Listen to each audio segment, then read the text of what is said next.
Welcome to Sravya TV.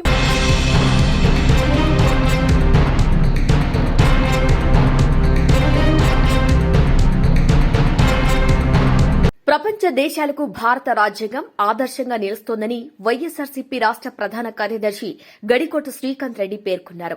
దేశ ప్రజలందరికీ న్యాయం, స్వేచ్ఛ, సమానత్వం, సౌభ్రాతృత్వాలను అందిస్తూ రూపొందించబడిన భారత రాజ్యాంగం 1949 నవంబర్ 26న ఆమోదించబడగా 1950 జనవరి 26న రాజ్యాంగం అమల్లోకి వచ్చిందన్నారు. భారత రాజ్యాంగాన్ని రూపొందించడానికి దాదాపు 2 సంవత్సరాల 11 నెలల 18 రోజులు పట్టిందన్నారు.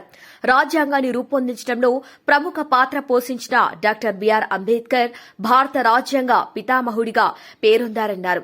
భారత రాజ్యాంగం సార్వభౌమ దేశానికి ప్రపంచంలోనే అతి పెద్దదిగా రికార్డు సాధించిందన్నారు. దేశ అభివృద్దిలో రాజ్యాంగమే కీలక పాత్ర పోషించిందని, భారత ప్రజల ఆకాంక్షలకు ప్రతీకగా రాజ్యాంగం నిలిచిందన్నారు. రాజ్యాంగం కల్పించిన హక్కులతో పాటు విధులను కూడా అనుసరిస్తూ జీవించటం ప్రతి ఒక్కరూ బాధ్యతగా భావించాలని, రాజ్యాంగంపై అవగాహన పెంపొందించుకోవాలని, రాజ్యాంగాన్ని కాపాడుకోవటమే దేశభక్తికి ప్రతీక అన్నారు. ఇక రాజ్యాంగ నిర్మాతల ఆశయాల సాధనకు ప్రతి ఒక్కరూ కృషి చేసినప్పుడే వారికి నిజమైన నివాళి అని ఈ సందర్భంగా ఆయన పేర్కొన్నారు. భారత రాజ్యాంగం ఆమోదించి 75 ఏళ్లు పూర్తయిన సందర్భంగా శ్రీకాంత్ రెడ్డి శుభాకాంక్షలు తెలిపారు. 26న రాయచోటి వైఎస్సార్సీపీ కార్యాలయంలో జరగనున్న భారత రాజ్యాంగ దినోత్సవ వేడుకలు.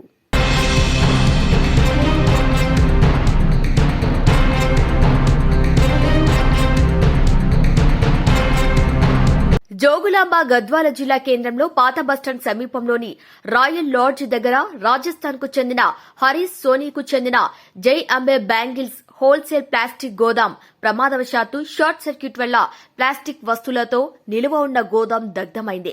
దీంతో సమాచారం అందుకున్న అగ్నిమాపక సిబ్బందితో పాటు పోలీసులు సంఘటన స్థలానికి చేరుకుని ఫైర్ ఇంజన్తో మంటలు ఆర్పేందుకు ప్రయత్నించారు. అప్పటికే గోదాంలో ఉన్న వస్తువులు దగ్ధమయ్యాయి. ఇక 20 లక్షల విలువ చేసే బ్యాంగిల్స్ తో పాటు ప్లాస్టిక్ వస్తువులు పూర్తిగా దగ్ధమైనట్టు షాప్ యజమాని తెలియజేశారు.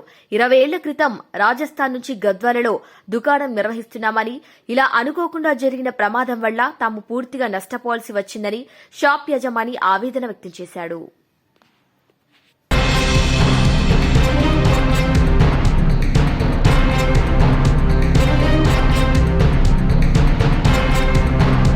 నగరంలోని 4వ డివిజన్ కైకొండాయిగూడెం క్రాస్ రోడ్డు ఖానాపురంలో హెల్త్ సెంటర్ కు శంకుస్థాపన చేసిన వ్యవసాయ శాఖ మంత్రి తుమ్మల నాగేశ్వరరావు. అనంతరం మంత్రి తుమ్మల మాట్లాడుతూ, అటవీ శాఖ అధికారులు మీ మొక్కలు కనిపించడం లేదు, ఖమ్మంకు నలుదిక్కులా మొక్కలు కనిపించాలి. వెనుగుమట్ల పార్కులో చిత్తు కాగితం ముక్క కూడా కనిపించవద్దు. మీ నుంచి వచ్చే ప్రతి ఆర్జీకి న్యాయం చేస్తూనే ఉన్నారు. ఇంకా ఉన్నవాటికి కూడా పరిష్కరించుకుందాం. మేరా, ఎల్లయ్య, పుల్లయ్య కాకుండా అవసరమున్న చోట నిధులు ఇస్తూనే ఉన్నాను. భవిష్యత్తులో ఖమ్మంలో మరో అభివృద్ది పని లేకుండా అభివృద్ది చేసుకుందామని అన్నారు. రెవెన్యూ మీకున్నటువంటి సమస్యలు నా దృష్టికి వస్తూనే ఉన్నాయి. నిధులు వచ్చినప్పుడల్లా అన్ని ప్రాంతాలకి, అక్కడ జ్యోతిరెడ్డి గారు ఉన్నారా లేకపోతే మేయర్ గారు ఉన్నారా అనేది లేదు. ప్రజలకు ఏది అవసరమైతే అది మీరు కూడా గుర్తుపెట్టుకొని ఒకదాని వెంట ఒకటి ఒకదాని వెంట అన్నీ ఒకే రోజు చేయలేము. అయినా సరే ముఖ్యమంత్రి గారిని అడిగి నిధులు సమకూర్చుకొచ్చి మీకున్న స్థానిక సమస్యలతో పాటు ఖమ్మానికి ఉన్నటువంటి ప్రధాన సమస్యల పరిష్కారం కూడా చేసే అవకాశం మీరు నాకు ఇచ్చారు. తప్పకుండా అధికారుల సహకారంతో పనులన్నీ ఒకదాని వెంట ఒకటి మీరు కోరుకున్నవన్నీ చేసి ఖమ్మంలో మళ్ళీ ఇది ఏంటి అని అడిగే పని లేకుండా మీ ద్వారాగా కార్యక్రమం చేపిస్తానని చెప్పి మీకు ఈ సందర్భంగా మనం చేస్తున్నాం. Thank you.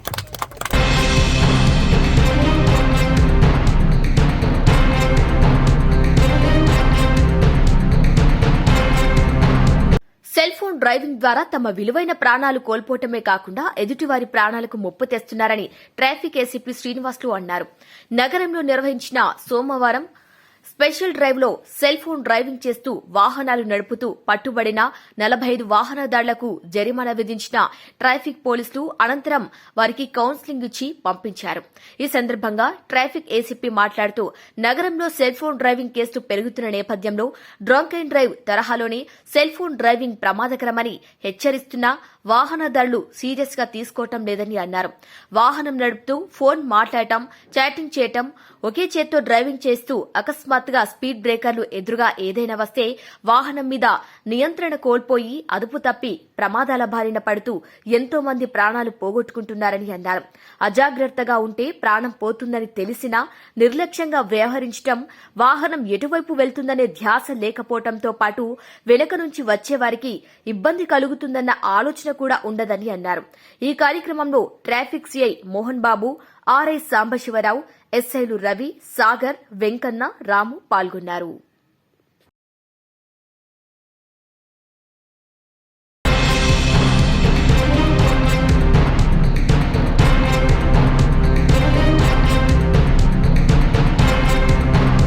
Khammam central crime station CCS ఏసీపీగా ఎండీ సర్వర్ సోమవారం బాధ్యతలు స్వీకరించారు.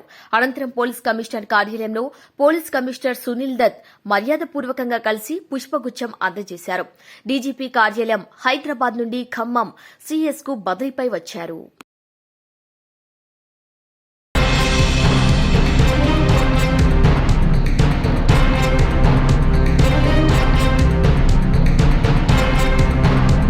పవిత్ర శైవ క్షేత్రమైన యాగంటికి భక్తులు భారీగా తరలివచ్చారు. పరమేశ్వరుడికి ప్రీతికరమైన కార్తీక మాసం కావడంతో యాగంటి ఉమామహేశ్వర స్వామి క్షేత్రంలో భక్తులు వేకువజాము నుంచి ప్రత్యేక పూజలు నిర్వహిస్తున్నారు. కార్తీక మాసం అనగానే హిందూ సాంప్రదాయం ప్రకారం శివుడు, శ్రీ మహావిష్ణువులు ఇద్దరికీ ఈ మాసం ప్రీతికరమైన మాసంగా భావిస్తారు. శనివారం అయినా కాకి పుణ్యక్షేత్రంలో తిరగదని, అందుకే భక్తులు భారీ ఎత్తున తరలివస్తున్నారని అర్చకులు తెలిపారు. అదేవిధంగా యాగంటి క్షేత్రంలోని నందీశ్వరుడు రంకె వేస్తే కలియుగం అంతమవుతుందని పురాణాలలో ఉందని ఆలయ అర్చకులు తెలుపుతున్నారు. భక్తులకు ఎలాంటి అసౌకర్యాలు కలగకుండా అన్ని ఏర్పాట్లు చేసినట్లు ఆలయ నిర్వాహకులు తెలిపారు. బనగానపల్లి మండలానికి అతి చేరువలో ఉన్నటువంటి ప్రముఖ యాగంటి ఈ యాగంటి క్షేత్రంలో ఉమామహేశ్వరుల వారు సతీ సమేతంగా స్వయంభూగా వెలసడం జరిగింది. వ్యవస్థల వారి యొక్క తపోబలం చేత ఒకే వారి మట్ట యాగంటి క్షేత్రంలో కార్తీక మాసం కడసంవారం సందర్భంగా స్వామివారి ప్రాతకాలంలోనే మహాన్యాసపూర్వక ఏకాదశి రుద్రాభిషేకం జరిగింది. అనంతరం స్వామివారికి వచ్చినటువంటి భక్తులకు అభిషేకాలు, అర్చనాది కార్యక్రమాలను చేశారు. అలాగే దేవస్థానం వారు సాయంకాలం 6 గంటలకి స్వామివారి పల్లకి ఉత్సవం ఉంటుంది. అలాగే రాత్రి 9 గంటలకి యొక్క రేల ప్రోగ్రామ్స్, ఇంకా డ్రామాలు, ఎన్ని కార్యక్రమాలు పెట్టారు. ఈ క్షేత్రానికి మనకి ఆంధ్రప్రదేశ్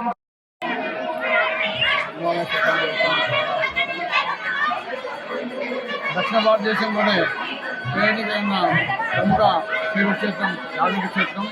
ఈ క్షేత్రంలో స్వామివారు, అమ్మవారు ఇద్దరు ఏకశిలా రూపంలో వెలిసిన ఈ ఆలయం యొక్క ప్రత్యేకత. తర్వాత ఈ ఆలయంలో నందీశ్వరుడు కూడా పెరుగుతుందని చెప్తారు. యాగంటి బసవయ్య అంతకంతకు పెరిగి యుగాంతాన్ని వెంట వేసిందని చెప్తారు. తర్వాత ఇప్పుడు హిందువులకు అత్యంత పవిత్ర మాసమైన కార్తీక మాసం. ఈ మాసంలో ఈరోజు చివరి సోమవారము ఏకాదశి కలిసి రావడంతో ఈరోజు భక్తులు అత్యంత బాగా తరలి వచ్చి స్వామివారిని దర్శించుకుంటున్నారు. ఈరోజు ఉదయం 4 గంటల నుంచి స్వామివారికి మహాన్యాసపూర్వక ఏకాదశి రుద్రాభిషేకము, సహస్రనామావళి, కుంకుమార్చన జరిపించి 5 గంటల నుంచి స్వామివారి దర్శనానికి భక్తులు అనుమతించడం జరిగింది. ఈరోజు ఈ యొక్క స్వామిని దర్శించుకుంటే శని బాధలు ఉంటే కూడా తొలగిపోతాయని చెప్తారు. ఎందుకంటే ఇక్కడ కాకికి ప్రవేశం లేదు. కొన్ని వందల రకాల పక్షులు తిరుగుతుంటాయి, కానీ శనికి వాహనమైన కాకి ఇక్కడికి రాదు. కాబట్టి ఇది శని ప్రభావం క్షేత్రం అని చెప్తారు. ఈ కార్తీక మాసంలో అత్యంత శుభప్రదంగా ఉంటుంది. స్వామివారి దర్శనం చేసుకున్న వారికి స్వామివారి దర్శనం చేసుకుని స్వామివారి కృపకు పాత్రగా కావాల్సిందిగా కోరుతున్నాం.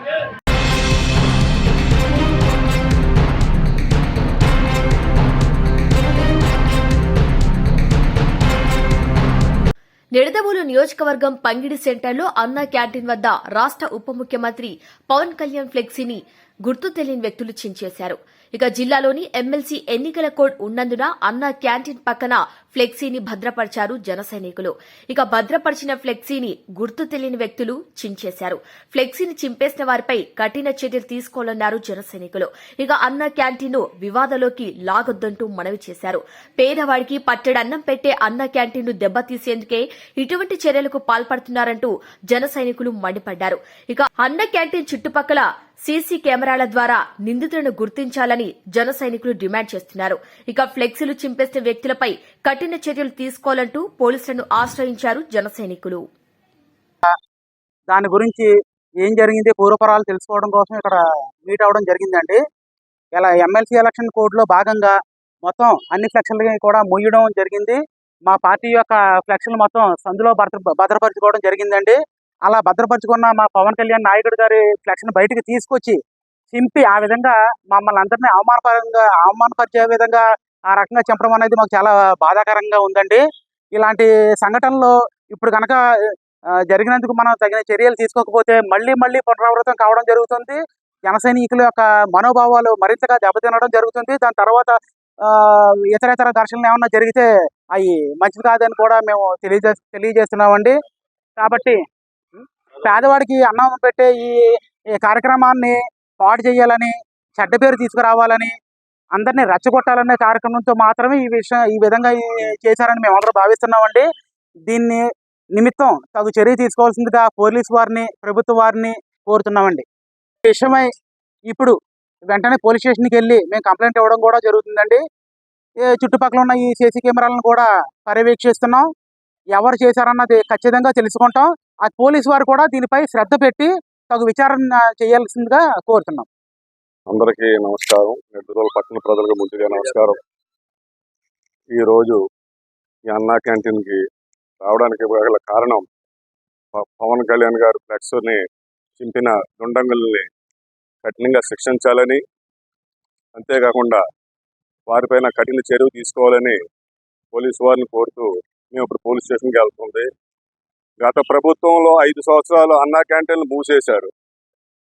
ఈ ప్రభుత్వం వచ్చిన తర్వాత, ఈ కూటమి ప్రభుత్వం వచ్చిన తర్వాత అన్నా క్యాంటీన్ ద్వారాగా పేదవాడికి పట్టెడు అన్నం పెట్టే అదృష్టం ఈ ప్రభుత్వం కల్పించింది.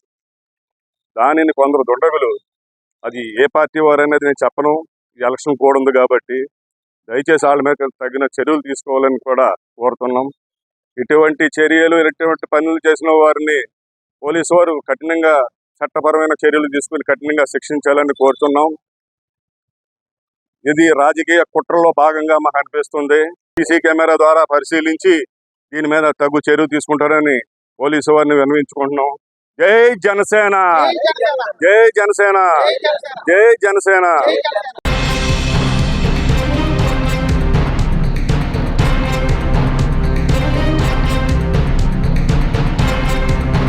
కరీంనగర్ జిల్లాలోని చొప్పదండి మండలం రుక్మాపూర్ గ్రామం యందు లెదర్ పార్కుకు సంబంధించిన స్థలం కబ్జాలకు గురవుతున్నాయని స్థానిక లెదర్ ఇండస్ట్రియల్ సాధన మరియు చర్మ కారాగార ఉత్పత్తిదారుల సంక్షేమ సంఘం అధ్యక్షుడు పొత్తూరి రమేష్ పిలుపు మేరకు మాదిగ హక్కుల దండోరా రాష్ట అధ్యక్షుడు రేణిగుంట్ల సునీల్ మరియు ముఖ్య అతిథిగా doctor Perumandla Ramakrishna leather park స్థలాన్ని పరిశీలించారు. అనంతరం డాక్టర్ రామకృష్ణ మాట్లాడుతూ రుక్మాపూర్ గ్రామంలో 132 ఎకరాల భూమిని మెగా లెదర్ పార్కుకు కేటాయించగా ఇట్టి స్థలాన్ని కొందరు వ్యక్తులు కబ్జాలు చేయగా ఇప్పుడు 84 ఎకరాలకు ఈ భూమి మిగిలింది. ఈ భూమిని కాపాడుకొని ఇక్కడ మెగా లెదర్ పార్కును ఏర్పాటు చేసే విధంగా ముఖ్యమంత్రి రేవంత్ రెడ్డి, సీఎం సలహాదారు వేం నరేందర్ రెడ్డి, మంత్రివర్యులు శ్రీధర్ బాబు, మంత్రివర్యులు పొన్నం ప్రభాకర్, ప్రభుత్వ విప్ అడ్లూరి లక్ష్మణ్, స్థానిక ఎమ్మెల్యే సత్యం దృష్టికి తీసుకువెళ్తామని చెప్పారు. ఇక పరిశీలించిన అనంతరం ప్రభుత్వ విప్ ఎమ్మెల్యే అడ్లూరి లక్ష్మణ్ కరీంనగర్లో కలిసి వినతి పత్రం సమర్పించడం జరిగింది. సానుకూలంగా స్పందించి అన్ని రకాల సమస్యల పరిష్కారం దిశగా ముఖ్యమంత్రి, మంత్రివర్యులు శ్రీధర్ బాబు దృష్టికి తీసుకువెళ్లి అతి త్వరలో లేదర్ పార్కుల ప్రారంభానికి కృషి చేస్తానని హామీ ఇచ్చిన ఎమ్మెల్యే లక్ష్మణ్ కి కృతజ్ఞతలు అని డాక్టర్ రామకృష్ణ తెలియజేశారు. 132 ఎకరాల భూమిని ఎవరెవరు ఏ విధంగా లాక్కున్నారో అదే విధంగా ప్రభుత్వం మరలా లెదర్ పార్కుకు సంబంధించిన భూమిని లెదర్ పార్కుకు చెందేలా ముఖ్యమంత్రి చేస్తానన్నారు. ఇక్కడ మెగా లెదర్ పార్కు కొరకు కేటాయించిన భూముల మెగా లెదర్ పార్కు ఏర్పాటు చేయించుకొని ఎంతో మంది మాదిగ యువతి యువకులకు ఉపాధి కల్పించే విధంగా కృషి చేస్తానన్నారు. యువతీ యువకులు చెడు వ్యసనాలకు బానిసై జీవితాలను ఆగం చేసుకుంటున్నారన్నారు. ఇలాంటి లెదర్ పరిశ్రమలు ఏర్పాటు చేయించుకొని ఎంతో మంది యువతీ యువకులకు ఉపాధి కల్పించడం వల్ల చెడు వ్యసనాలకు బలి కాకుండా మన పిల్లల భవిష్యత్తును మార్చే విధంగా ముఖ్యమంత్రి వర్యులు రేవంత్ రెడ్డి పార్కులను అభివృద్ది చేస్తారని పూర్తి విశ్వాసం ఉందని డాక్టర్ రామకృష్ణ వ్యక్తం చేశారు.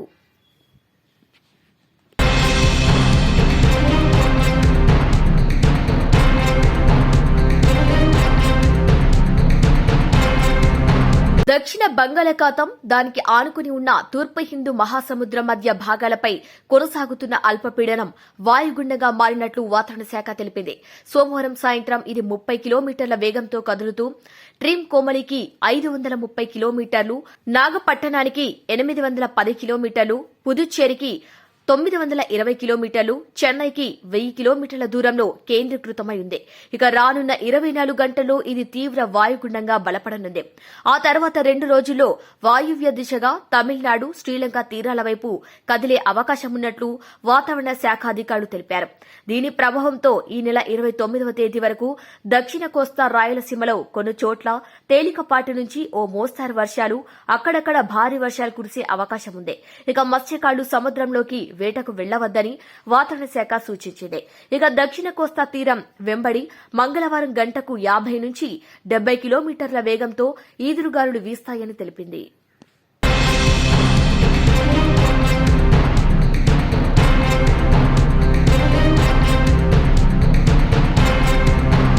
తిరుమల ప్రపంచ ప్రఖ్యాతిగాంచిన హిందూ ధార్మిక క్షేత్రం ఇప్పుడు పక్కా ప్రణాళికతో విజన్ డాక్యుమెంట్ సిద్దం కాబోతోంది. ఆధ్యాత్మికత మరింత ఉట్టిపడే ఎజెండాతో మాస్టర్ ప్లాన్ అమలు కానుంది. 2019లో తిరుమల అభివృద్ది కోసం మాస్టర్ ప్లాన్ రూపొందించినా అది జరగకపోగా తిరుమల అభివృద్దికి ఇప్పుడు మాస్టర్ ప్లాన్ ను అమలు అవసరం ఉందని చెబుతోంది కూటమి ప్రభుత్వం.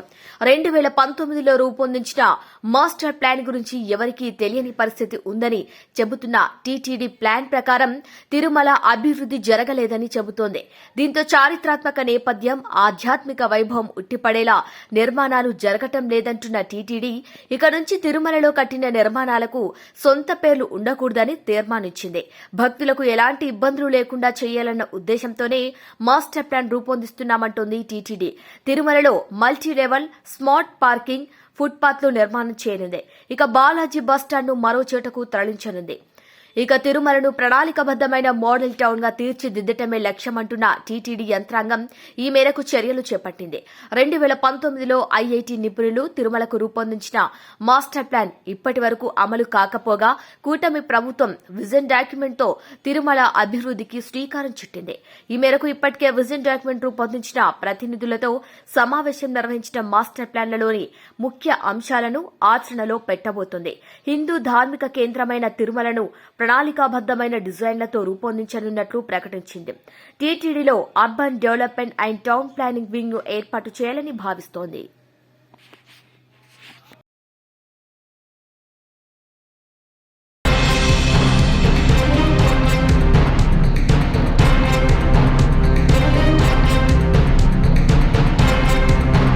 ఐపీఎల్ వేలంలో పాల్గొన్న అతి పిన్న వయస్కుడిగా రికార్డులోకి ఎక్కిన బ్యాటర్ వైభవ్ సూర్యవంశీ వయస్సు చుట్టూ ఆరోపణలు ముసురుకున్నాయి. సౌదీ అరేబియాలోని జెడ్డాలో నిన్న జరిగిన వేలంలో సూర్యవంశీని రాజస్థాన్ రాయల్స్ జట్టు 1.1 కోట్లకు దక్కించుకుంది.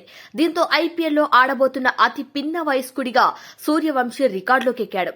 మరోవైపు సూర్యవంశీ వయస్సు విషయంలో మోసానికి పాల్పడ్డాడంటూ వస్తున్న వార్తలపై ఆయన తండ్రి సంజీవ్ తీవ్రంగా స్పందించారు. ఆరోపణలను కొట్టిపడేసిన ఆయన తన కుమారుడికి వయసు నిర్ధారణ పరీక్ష చేసుకోవచ్చని బహిరంగంగా సవాల్ విసిరారు. సూర్యవంశీ 8.5 ఏళ్ల వయసులోనే బీసీసీఐ బోన్ టెస్ట్ కు హాజరైనట్లు చెప్పారు. ఇప్పటికే అండర్-19లో ఆడానని గుర్తు చేశారు. ఎవరికి భయపడేదే లేదని తేల్చి చెప్పిన ఆయన కావాలంటే మరోమారు ఏజ్ టెస్ట్ కు హాజరయ్యేందుకు సిద్దంగా ఉన్నట్టు ప్రకటించారు. బీహార్లోని సమస్తీపూర్ కు చెందిన సూర్యవంశీ అండర్-19 టెస్టులో అత్యంత వేగంగా సెంచరీ నమోదు చేసి చరిత్ర సృష్టించాడు. ఆస్ట్రేలియా అండర్-19 జట్టుతో గత నెలలో చెన్నైలో జరిగిన టెస్టులో ఈ ఘనత సాధించాడు. కేవలం 50 బంతుల్లోనే శతకం నమోదు చేశాడు. ఇక 12 ఏళ్ల 284 రోజుల వయసులో ఫస్ట్ క్లాస్ క్రికెట్లో అడుగుపెట్టిన సూర్యవంశీ ఆ ఘనత సాధించిన అత్యంత పిన్న వయస్కుడైన 4వ ఇండియన్ క్రికెటర్గా రికార్డు సృష్టించాడు.